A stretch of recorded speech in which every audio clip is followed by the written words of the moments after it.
What is up, guys? Al here, and I'm here to talk about UFC London, and I'm really doing a more sort of a rant about the criticism and the complaints of MVP Michael Venom Page's fight, right?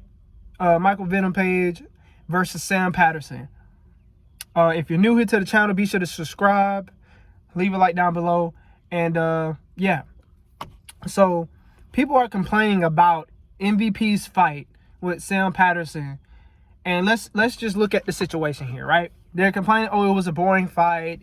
He didn't really do much, and I get that. I understand. The fight wasn't the best to look at. It was more so of a technical fight, and I get it. It wasn't the most exciting fight to look at. But what I want to get people to understand, and what I will also say to y'all, are y'all the same people who, when Michael Venom Page came over from Bellator, mind you, he's one of the few Bellator fighters who's having success in the UFC right now. But when he came over to the UFC from Bellator, were y'all some of the same people that were saying, oh, you know, yeah, this would probably be a good matchup. Oh, let's see Israel versus MVP. Right? But did y'all see his style over in Bellator? Did y'all watch any of his fights in Bellator, or did you guys just watch clips of him knocking people out, or whatever the case may be? Because it sounds like y'all just watch clips of him knocking people out, which is nothing wrong with that. But most of y'all knew his style. He's had 5 fights in the UFC. He's 4-1 out of his last 5 fights. So majority of y'all knew his style going into this fight, but yet y'all still complained about his style in his last fight. It takes 2 to tango. I'm not putting it all on Sam Patterson. I'm not putting it all on MVP. But at the end of the day, y'all as fans knew this man's style, and then y'all want to complain about it afterwards. Like, can y'all make it make sense for me? Make it make sense for me. Even with the UFC knew his style before signing him. They knew this man was a point fighter / taekwondo type fighter.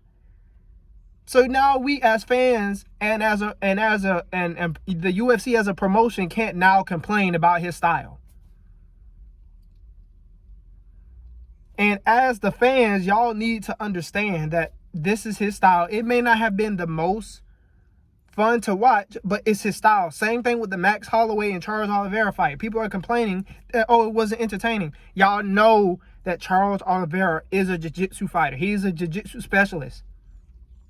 So why are we now complaining that he is now holding on and he pretty much has somebody, he's pretty much being a backpack to somebody in Max Holloway for damn near 5 rounds? Why are we complaining? Y'all knew his style going into this fight.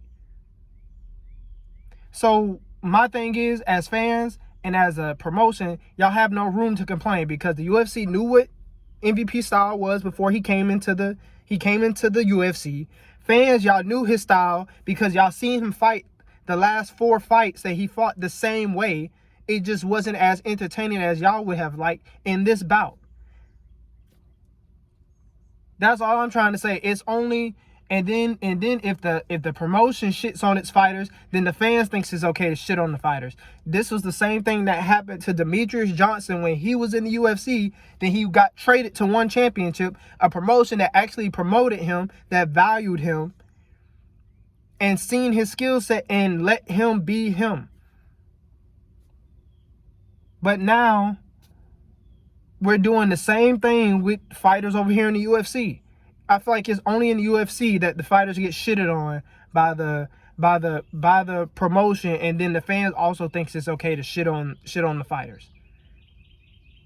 Moral of the story, y'all knew MVP style going into this fight. There's no reason to shit on him. There's no reason to act like we didn't know. Get it together, bro. Get it together. As fans and as a promotion. Al out, MMA gavel out.